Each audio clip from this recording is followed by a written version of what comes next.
any stories that my dad would have mentioned. He'd have been in the thick of it too. So Len, I will turn this over to you. Thank you, Sandy, very much.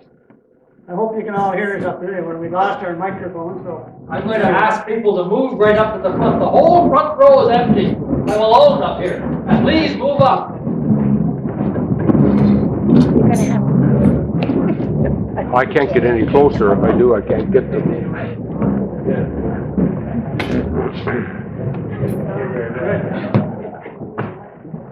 You all look better, just You can see more, Archie, eh? Anyways, we'll start off with the where Archie came from originally, and his grandparents and parents. So what did you? Well, when Patty first called me, after a few sentences, she said, I assume you were raised around 7 Smith. Oh, I said, no. I said, I had a whole life before that. Actually, I was born in Regina, Saskatchewan. And it seems to me as though I'm always in a hurry, because my mother gave me the dickens after the birth, because December the 31st, 1922, at 11:30. She told me afterwards if I'd have waited the other half hour, she would have got the prize for the first baby in the hospital in Regina. So, but that's Well, I got the income tax. So, however, I seem to be always in a hurry since then. But I wasn't long running into my first obstacle after, I think I was 4. I started into public school at 5, and the only reason for that was because I couldn't ride a horse at 4, but I could ride a horse at 5 because that's how we went to school. My brother and I rode horseback to school.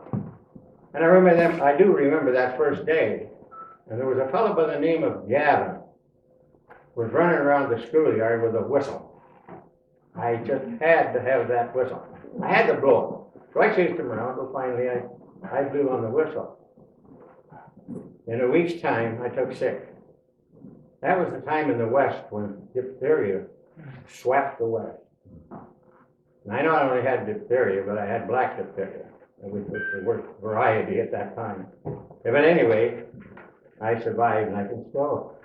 I remember my mother bathing me with hot cloths to keep me alive.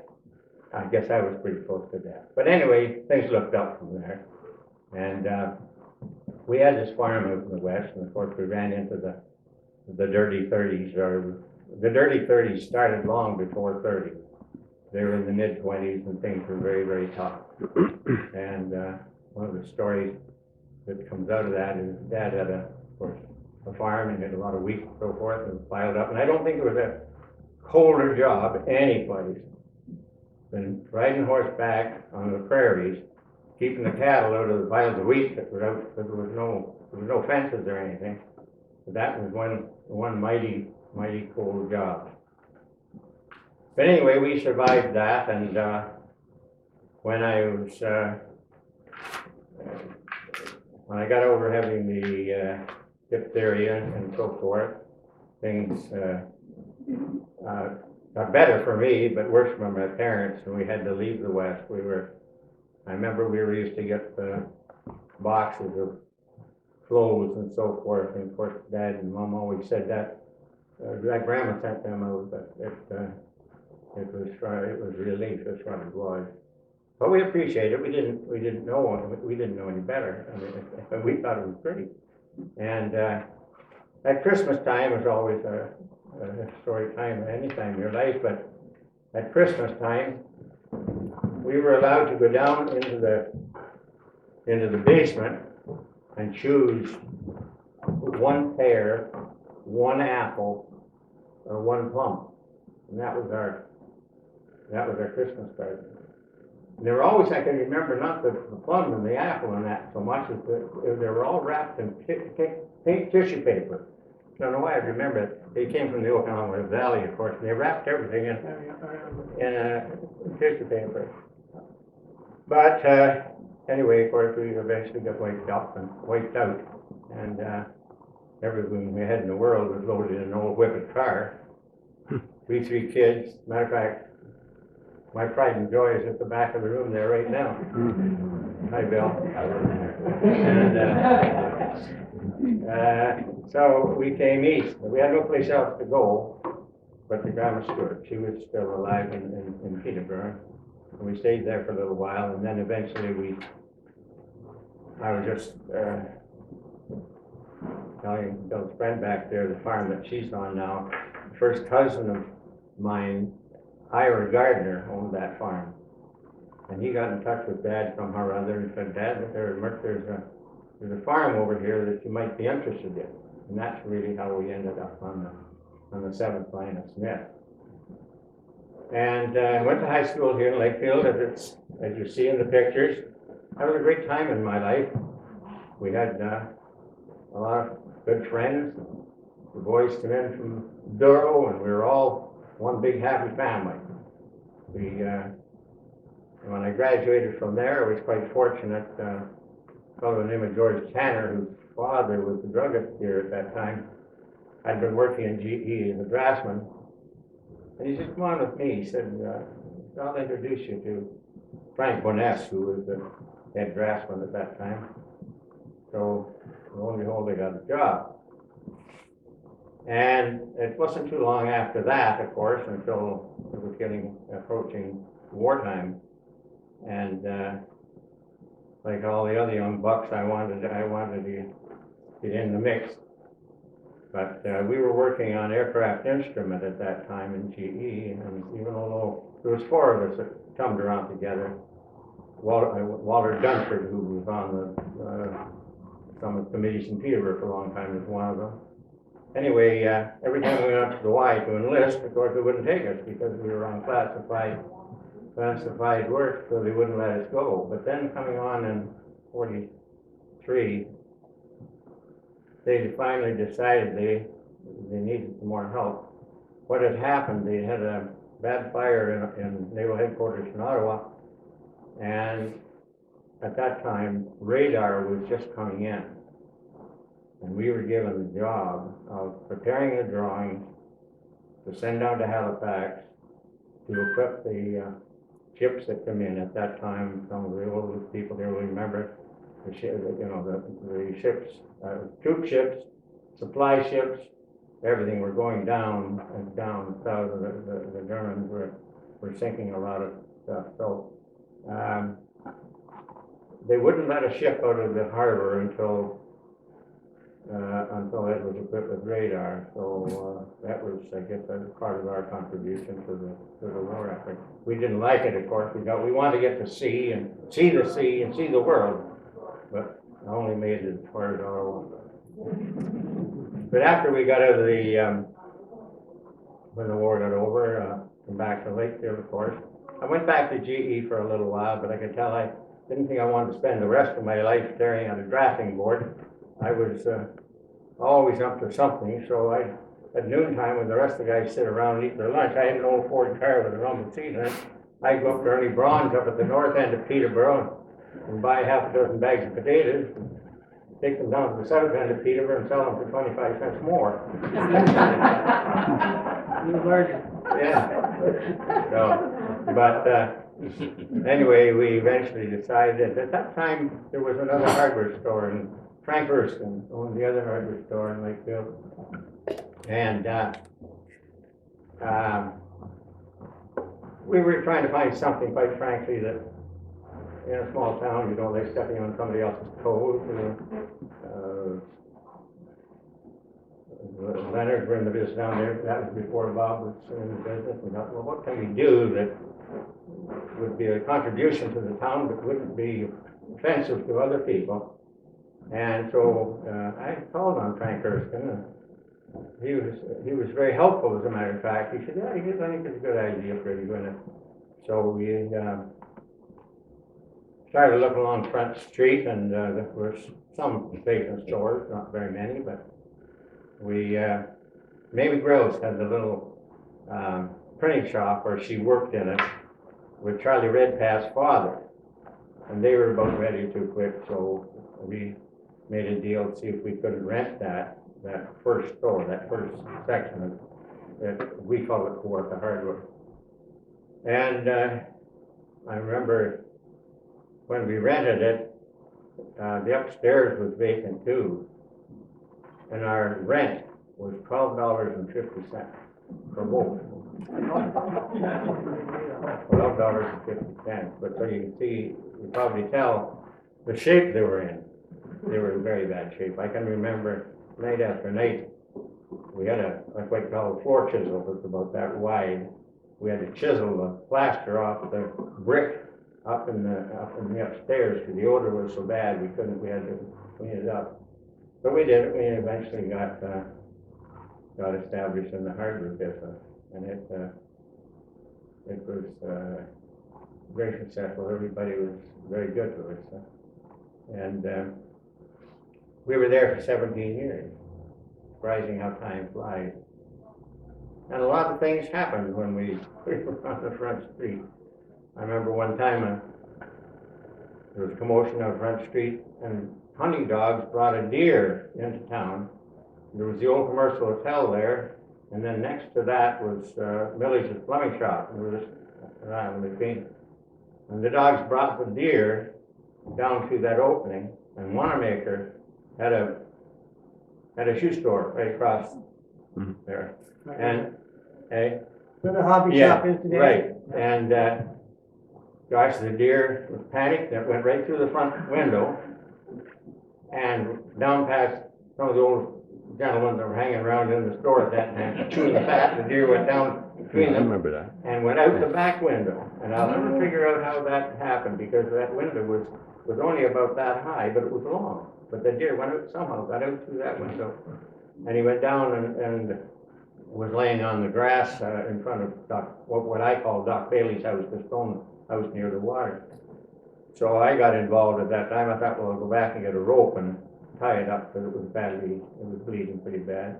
I got the rope all right. By the time I got back, the deer was gone. He was in the river and swam across the river and came up against that big cement wall there, turned north, and then badly hurt and swam up the current and got out and went across the fields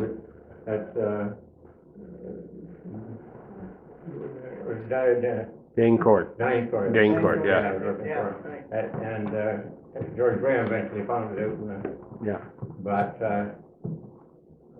the time we spent in the hardware store was great. You know, the town really shut down Wednesday afternoon. Everybody went rabbit hunting. Bob and I and Don Henry and all the Graham boys. If you take one of them, you had to take them all. With and you know, the snow would be 3 feet deep, and we'd be out crazy, chasing these crazy jackrabbits. But you know, they were the old Australian hare. They were 12 or 15 pounds. There's none of them around here now at all. They were all cleaned out. But then the problem was that the stores would stay open till 11 o'clock Saturday night. Boy, I used to get so broiled. You'd see the farm folks, bless them, sitting out on their fenders of their car and so forth, chatting and going on. We'd be standing in the store waiting for them. At 5 to 11, they'd come in and buy 2 pounds of nails. But anyway, it was a very wonderful time. We had some bad times there too, of course. By the way, coming back to the deer, the next morning after we got up, that was the days the hydro poles were wooden. And here somebody had put up a sign, deer crossing. But we had some tough times there too, on Front Street. I've just forgotten the year, but we had a very bad fire there. We were still living in the apartment over the store, and I heard Winifred scream, "Fire in the warehouse!" And she was upstairs, and the flames were coming up at the deck at the back. And Bernie Johnson and I were standing talking at the counter. Of course, he ran for the fire hall, and I ran for the garden hose. But it was a bad fire. But it was all contained in the warehouse at that time. Of course, when the fire truck arrived, of course, who grabbed the 5-inch water hose but Bernie Johnson and I poured the water into the warehouse. But what happened was that we had filled in the windows at the back because there's no point in they were looking out into the warehouse. We put shelves, sheeted it in and put shelves there, and of course, when we hit this window affair with this high pressure hose, it blew them all out, and of course, people who were standing in the front of the store said after the fire just came right up through the store, just like one great big ball of fire, and of course, those days, little plastic radios, plastic, they just disintegrated on there, and but we never closed the store for a day. Never closed it. We were sitting upstairs in the kitchen wondering what in the world we were going to do. The black stream down the walls, all dirty and everything. And we heard this noise out in the backyard. There was the whole Northey clan. Sherm, Ken, Braden, all the Northey on the 9th line. They had tractors, they had wagons, they had everything. And they just said, look, you stand aside there and tell us what you want saved, what you want to go to the dump. And we never had to close the door because they had taken care of everything. What year was that, Archie? Oh, boy. I'm not supposed to ask that. I'm not absolutely sure. Look at some of those pictures. It'd be in the mid-43. Mid-50s. Yeah. So I've always been 54. 54. Oh, Bill. Yeah. Good. So I've always been very appreciative of the Northey family, because I don't know what we'd have done otherwise. We would have had to shut down, I guess. And the other time that was a bad fire was, of course, in the fence store. And by the way, these are some of the artifacts that I've got from the fence. And when we arranged this, I thought Gene would be here. For example, there's an item. How about we pass it Yeah, around? pass that around. You can see this. Does anybody tell us what it is? When they Cuckoo's nest. this is on the wall in the fence store, and of course, obviously, it was when they sold sofa, and I thought it was pretty interesting. But after I had it for quite some time, I broke the glass in the front, so I had to take the back off, and you'll maybe notice that the back of it. Yeah, right there. The back of it is like wooden shingles, only they're all the same size, and those nails are all cut nails. They're not the nails we use today. Anyway, I took the back off it, and lo and behold, there was a newspaper from the Peterborough, they didn't call it Examiner at that time, but a Peterborough paper in the early 1900s in the back there. So I quickly put in a Peterborough Examiner, put it back together, and it's still in there. So somebody that gets the picture later on, they may get occasion to look into the back of it. Now you asked, well, nobody did ask, I guess, but that stool, for example, was on the 3rd floor. A Spence store at one time had 3 stories, or 2.5 stories.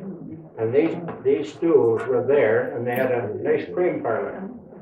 And that's where you took your girlfriend, before my time, but that's where the guys used to take their gals and have a nice cream on a Saturday night. So that was we were all handmade. So I've got the net that you're passing around. Anybody guess what it is yet? Egg carton. Right, yeah, it is. But I took that down to an antique show in Peterborough. They said, bring down something not too big, and we'll evaluate it for you. So I took it down. There were 6 or 7 guys that were experts on this thing. They had books piled up with all their stuff in it. They couldn't figure out what it was. And they said, we can't find anything in the book. I said, well, what's it worth? I said, it's irreplaceable. Nobody knows what it is. So, What is it? it's an egg crate. Egg crate. And you notice there's springs on top and springs on the bottom. So that if they're coming in the horse and wagon, it doesn't rattle them too much. Yeah, but, anyway, you asked about my parents, of course, as Patty was saying, I was raised up in the ninth line, but, I must admit at that stage, I thought my relatives were all from the West, because there are some of them, but they're still young. So I did a little search this last few years, and I find out that my grandparents came from the rolling hills of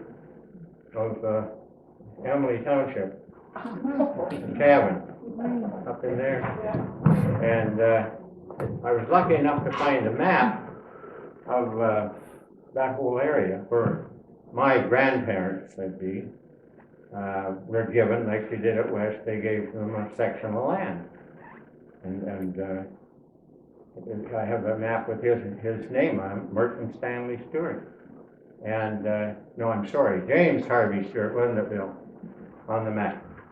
And so I went up, I thought I'd go up to the registry office and just follow what had happened from the bottom of that. I have a handwritten letter that is written with a quill back when they lived there. And it was congratulating, they were moving from there to Omini. And this was a beautifully handwritten, written with a quill.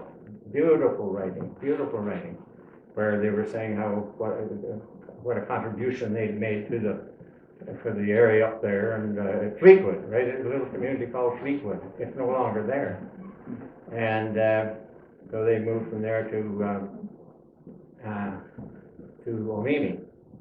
But so I went up to the registry office in Lindsay, and they brought out a big book with and this was just for the one township, the one lot, that they had this big book, and it was full of pages of lawsuits, bankruptcy, and everything else. And finally, on the last page, this is going to be hard to believe, Canada Cement Company had paid for it, bought it, and paid for it. And do you know what they paid for it? It was 200 acres. $7,500,000. They had discovered some special granular that was perfect for making cement. And a lot of it, now, as far as I know, they haven't dug into it yet, because I was up there and it's still growing grass. But Canada Cement bought that. And I guess they must have got into a bidding war or something, but I'm going to go up and get a copy of it some of these days. I couldn't hardly believe it when I read it. $7,500,000 they paid for it. But anyway, that digressed a bit from some of the things we were talking about. Len, I'm not letting you participate here. You're just doing wonderful. What were some of the prices, Archie, in your early days in the hardware store? Can you remember? Nothing too specifically, Harold. They were very, very low compared to what you pay today. I think nails were about 15 cents a pound and that sort of thing. But all that anything with any metal in it now is really gone. Oh yeah. Sky high, compared to what we had. Archie, and you're talking about Spence's store. How did you get from your store to Spence's? Well, that's a bit of a story. After I had the hardware store for 17 years, and going back to the time I was talking with Frank Erskine and so forth, I think the first move was where the real estate office is now. That was the bank at that time. And Winifred's dad and mom owned that, and I bought that out of the estate. And then I've forgotten how the Spence store came in the market, but I was only the second owner of that Spence store. They owned it right up to that time. I was only the second owner, but I owned it twice. But Winifred made her hats and did her sewing and stuff there, and sold wool and that type of thing. But what happened in that instance, we had rented the upstairs apartment to some folks, and they had two young sons. And they left them alone up in there one day, and, the kids got fooling with the light around the draperies or something.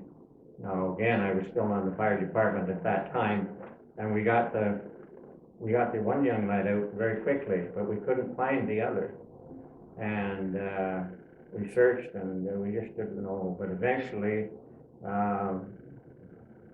I didn't do it, but one of the boys that were on was in the brigade, looked in the clothes closet, and here he was huddled up in the clothes closet. So we got him out. But that half story that was on that piece, That was actually maybe the third floor. yeah. And that's also where the ice cream parlor was, the third floor. Third floor. Now that wasn't where the apartment was, Len, that was above that again, it was like 2.5 stories. Oh, okay. But, anyway, the timbers and so forth in it, in that third story, weren't replaceable. They were too badly scarred, but the others were fine. Matter of fact, they couldn't even get timbers. It had to be a solid timber, 25 feet long, to span that whole store. I think the store was 25 feet wide, and they would have to have been brought from BC or something. So we decided to take off that piece at the top. That's why the building doesn't look very good now, because it had all that fancy woodwork and metal work up on the third floor, which made it quite an attractive building. But anyway, that's why it happened to. Well, look what had happened, and I sold it to a chap that sold furniture for a while, and he didn't make it. So Murray Clark? Murray Clark, yeah, bought it, and it didn't do well, so I bought the building back from him. But so I've been involved in the Front Street Lakefield for quite some time. We want to, just for the moment, about our school, Helen and some of the folks that I see here that I went to school with. That was a great time in our life too, as you can tell by the picture up there. That's one. Helen's in that. Was that when we used to put on plays, Helen? Or was that just a school? That's so long ago. So long, yeah. But we never got into much mischief like kids did. I think the worst mischief I ever got. Put plays on at the school, we put them on at the church. Yeah, I think the worst Yeah. mischief I ever got into, I wasn't alone, was again, it goes back to the Spence, Harry Spence, you know. Harry was kind of a meek, mild little guy, and it wouldn't hurt a flea, you know. And we somewhere we found a Mickey bottle, and we filled it full of crab apple juice. And so we proceeded to give Harry a shampoo. His hair was just like, just stood upright. So old J.F. Harvey, he wouldn't put up with that, so we got called up to the office. But we had, but the one thing that I find so interesting, did all you folks that have been around Lakefield for a time realize, Helen would of course, that we still have our high school teacher in our midst. He lives in Winfield Shores, Lloyd Mitchell, and his wife. He was my high school teacher, and he still gets around. Well, were you still in high school then, Archie? Because I had him when we were 13 and you're a lot older than me.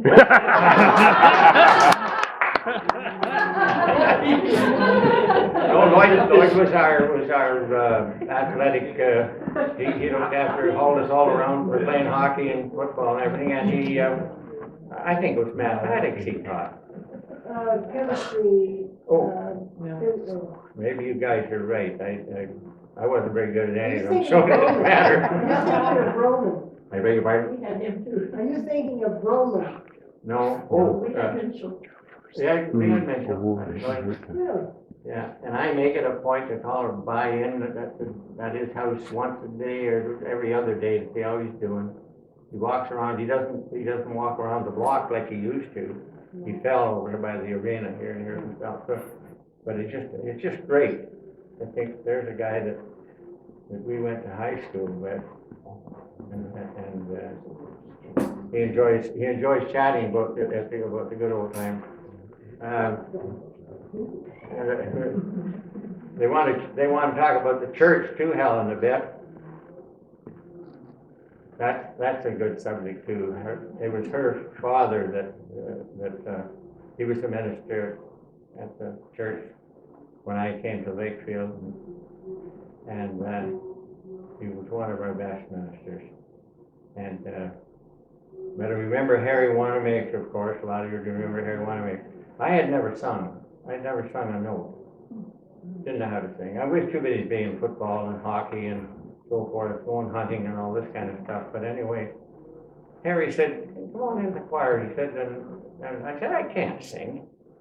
And he said, "Well, you stand beside me." He said, "We'll get on to it." Well, as time went on, poor Harry, you know, he'd either be on the wrong verse or the wrong line. And I said to myself at the time, I said, if that ever starts happening to me, I'm out of the choir. And you know, it is starting to happen to me. But you know, the new hymnary, the words, you know, the music's way up here on the left-hand page, and the words are way down here someplace, and I got trifocals on. I get lost in between times. But no, we've had, I was looking at that backboard here the other day, and I sung in the choir there for 62 years, and I've been there when 11 different ministers been there. So it's been our relationship with the church has been excellent. Yeah. You talk about childhood chores around the farm. When we were out here on the 7th line of Smith, you worked all the time. You know, I'd play ball here, or football, or whatever. We didn't play soccer, and then I'd have to go home and do the chores because my dad was not well at all, and so we didn't get as much time for fun. And then I did a lot of day work for the farms along. I don't see any of the Roseburys here, but that line was the Roseboro line. There was 3 or 4 families at Rosebury, Gordon, Stu, and Bruce. Anyway, their father was a big, strapping man. And the challenge of the fall was to be able to table for Stan Rosebury. Now that, if you farm folks, anybody, some of you will know. In the old time when they had the mills, the old thrashing mills with a tractor running them, there was a table up at the level that the sheaves went into. And the whole deal was you were taking the sheaves off the wagon and tabling them, putting them up on the table so Stan could place them correctly in the belt that took them through.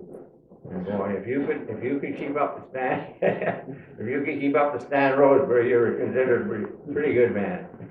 But we didn't get much time for fun. But we worked hard. I did day work for all the 12 along there, and I was working there in a 5-acre field of turnips and mangoes.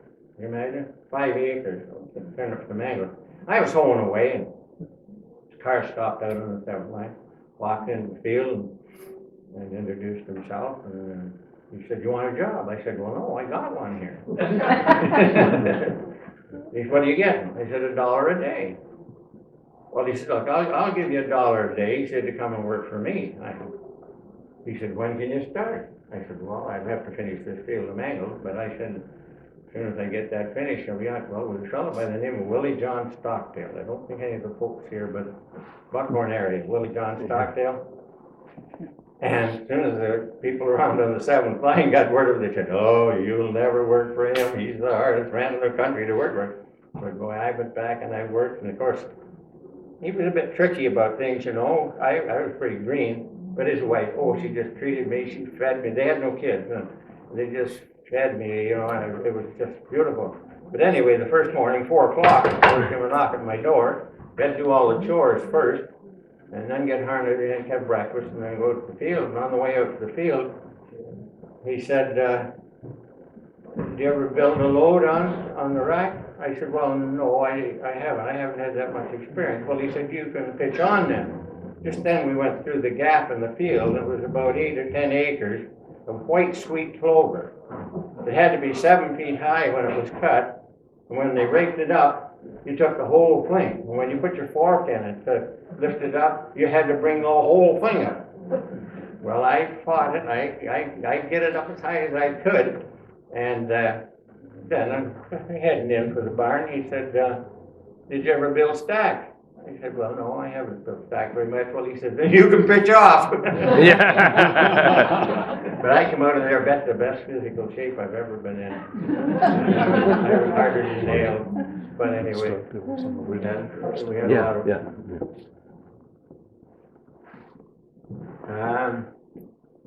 There's one story about, I have to come back to a bit of this, but it was a story that happened, I'm sure some of you remember, in connection with the store.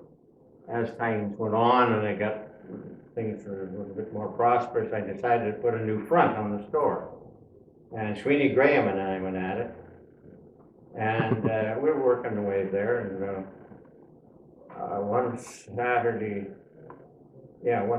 night we did half a store at a time.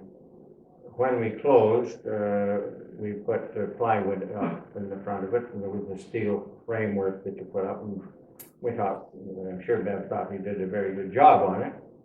Anyway, Sunday morning the phone rang, and it was Garner Samus. Garner says, by the way, we had taken all our guns and ammunition and stuff away from up near the front of the store because that was all dust and so forth. And we'd taken them all and put them at the back and covered them up with a blanket or something. And he said, are you missing any guns? I said, I don't think so. Well, he said, you better go down and have a look. We were still living in the apartment up over the top. Well, I said, I think you are. So I went up and of course picked up the phone down in the store, and I said, yeah, all right, I am missing the gun. He said, you better come down. That was when the office was in the town hall. So down to the town hall I went. And when I went in, this elderly gentleman was sitting there, and I could tell he was some upset. And it turned out that through the night, I've forgotten the name, maybe Strasser. Strasser. Yeah, had the two boys. There was no woman there that I ever knew. Louis, and what was the other lad then? Or Louis was the old man? Louis, the old man. Albert was one? Yeah, Richard. Richard, Anyway, that's right. anyway, he was sitting there, and I could tell he was some upset, and I said, what had happened, the kids had broken into the store, and my retriever dog was laying right, because he only stayed in the store, but of course he wouldn't bite in, he would bark. And, anyway, they stole, I think it was 4 guns and about 5,000 rounds of shells. And they went out here to the quarry, and they got to playing cowboys and Indians. And I guess the one young lad stuck up his head that was down in and the other guy took him just right there, and between the eyes, just up a bit, and I put him up, and the bullet had come out at his skull, and of course he was dead. What was the name again, Ryan? Strasser. Strasser. Yeah. Yeah. Louis. And he carried his brother into Dave Farrell's farm, Could be. and they found him, he was washing them off at the pump, eh? Yeah, well, anyway, of course, it was caused quite a rumpus for a little while. Then we stepped forward about, I don't know, maybe 8 or 10 years, and a very well-dressed gentleman came into the store one day, and he just looked around, he was looking, he said, you got a nice little store here? I said, oh yeah, we have a nice little store. And he eventually worked himself around up to the gun section. He said, oh, you keep quite a bit of guns here, eh? I said, yeah, quite an array of them, and we got them and so on. He said, he says, seems to me I heard years ago there was a shooting of some sort here. And I said, yeah. So I told him the story just as I said it here. So he just put his hand in his pocket and RCMP. But he said, I'm glad you told me the story, because that one that lived had gone into the Air Force and was doing very, very well, and he was looking for a higher rating, an officer's rating, and he had reported to the authorities that he'd been involved in this. And he said, it jives with your story, so he'll get his elevation to a higher rank. But by golly, a few years after that, we heard he crashed out over Sault Ste. Marie. Yeah. Sault Ste. Marie. that he crashed, but the interesting part was that they come in, our CMP come in, much later, just to check his story. And so it was quite interesting. I don't think there was any more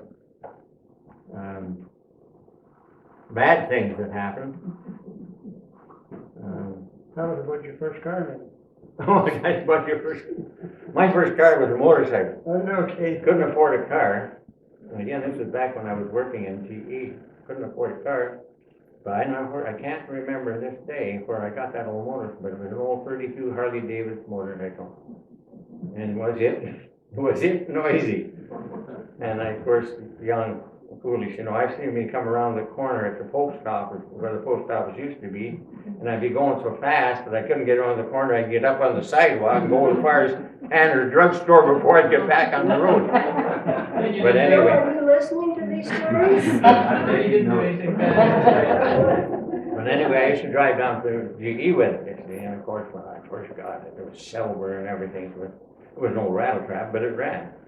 But anyway, I was pretty proud of it. So in those days, you parked your car or whatever you had right across from the front of GE in the parking lot. You walked across the street, and the drafting compartment was up over the office. So that first night, I was pretty hot. I was going to show them. So I walked over to the parking lot and got the old Harley Davidson going, and instead of making a simple turn to the right and coming on home to the farm, I had to do a big U-E right in front of it. And of course, what happened, I didn't have control of it, and the bike hit the curb, and I went right over apple cart and ended right back up in the parking lot where I started. Fortunately, it wasn't very badly hurt, but it was so bad, to tell you the truth, it was so bad that by this time, Winifred and I were going together, and when I get in there, Winifred would say, well, Dad came in and he said, I better get ready because he can hear you leaving the farm now. Well, it was a noisy old thing. But anyway, she would never get on it. She would never ride on it. But, Smart. but anyway, talking about Winifred, she isn't here, bless her, tonight, but she was the best asset that I ever got, if you'll pardon the expression. Because when I went into business, I didn't know anything. But when I was at the war, she was working at the bank. And she got up because there was not any guys around. She worked herself up to a pretty good position in the bank. And as I say, she was the best asset I had when I got into business, because she looked after the books. She's still looking after the books, as a matter of fact. But back in those days, we were all sort of clear on what 2% 10 days meant. You get an invoice for a couple $1,000, and at the bottom would be written 2% 10 days. Now that was 2% right off the value of that invoice, not 2% per year, or 2% every 6 weeks or anything. It was 2% right off. So if you multiply that by thousands and thousands of, Bob would know all about this, 2% 10 days, that's got to be a bit of a phrase. But she just, besides giving me 3 wonderful kids back there, she was the best thing ever happened. Yeah, bar none. And she's sorry that she can't be here tonight.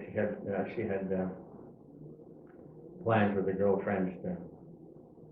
We don't get. I think it's the first time in a long time, except for going moose hunting and deer hunting and so forth, that we've been apart for about a week. But anyway, we better get used to it.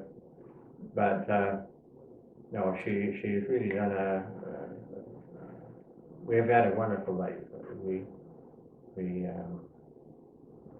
have a lot of fun, and we haven't gotten around to doing too much traveling yet. I'm kind of a homebody, but I think she's going to force me to get going pretty soon. But anyway. Yeah. You're gonna have to do that, Archie. Yeah, I'll be in